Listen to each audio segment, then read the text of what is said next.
Most people think the biggest obstacle between them and financial success is income. They're wrong, it's the 6 inches between their ears. We spend enormous amounts of time learning about stocks, interest rates, budgeting apps, and investment strategies. We read the books, follow the podcasts, study the spreadsheets. And yet people who understand money perfectly well still make terrible decisions with it. That disconnect isn't a coincidence. It's built into how we're wired. For most of human history, the smartest financial move was to spend what you had right now. Food didn't keep. Winters were unpredictable. Saving made no sense when tomorrow wasn't guaranteed. Evolution didn't design us to think in decades. It designed us to survive the next season. The modern financial world arrived fast, and our brains simply didn't get the update. One of the clearest examples is loss aversion. Losing money hurts about twice as much as gaining the same amount feels good. This isn't philosophy, it's been measured in psychology labs over and over again. So when the market drops 10%, panic isn't irrational, it's hardwired.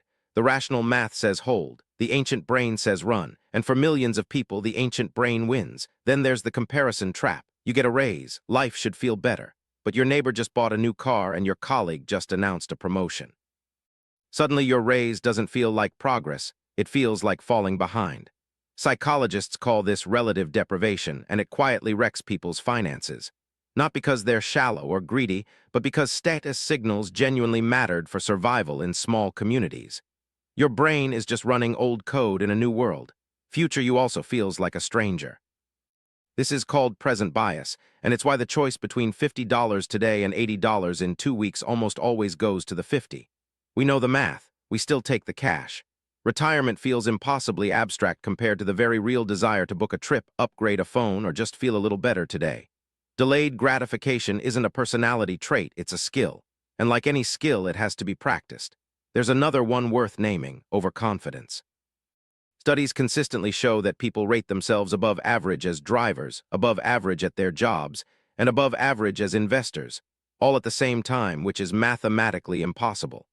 After a few good financial decisions, the brain starts attributing luck to skill. That's when people trade more frequently, take bigger risks, and dismiss warning signs. The market has a particular talent for humbling that kind of confidence at exactly the wrong moment. And then there's the narrative fallacy. We are story-making machines. When the market crashes or rallies unexpectedly, we immediately build a story around it, find the cause, make it make sense, feel like we understand what happened. Then we act on that story as if it's fact. But markets are driven by millions of people constructing millions of different stories simultaneously. The story you built felt real. That doesn't mean it was right. So what do you actually do with all of this? The uncomfortable truth is that you don't fix a bias simply by knowing about it. Awareness helps at the edges, but it rarely wins in the moment. What works is designing around your instincts instead of fighting them. Automate your savings so present, you never gets a vote. Write down your investing rules when you're calm, so panic, you doesn't have to decide during a crash. Stop checking your portfolio every day. The more you look, the more noise feels like signal. The people who quietly build wealth over decades aren't necessarily the ones who think most clearly. They're the ones who have built systems that protect them from their own thinking. They automate. They set rules in advance. They remove decisions from emotional moments, not because they're superhumanly disciplined, but because they've stopped expecting themselves to be. They've accepted that the brain managing their financial life is the same brain that evolved to fear the dark, and they've built accordingly. The psychology of money isn't a flaw you need to eliminate. It's terrain you need to learn to navigate. Once you stop fighting your instincts and start designing around them, the whole game shifts. If this resonated, subscribe. We go deeper on this every week.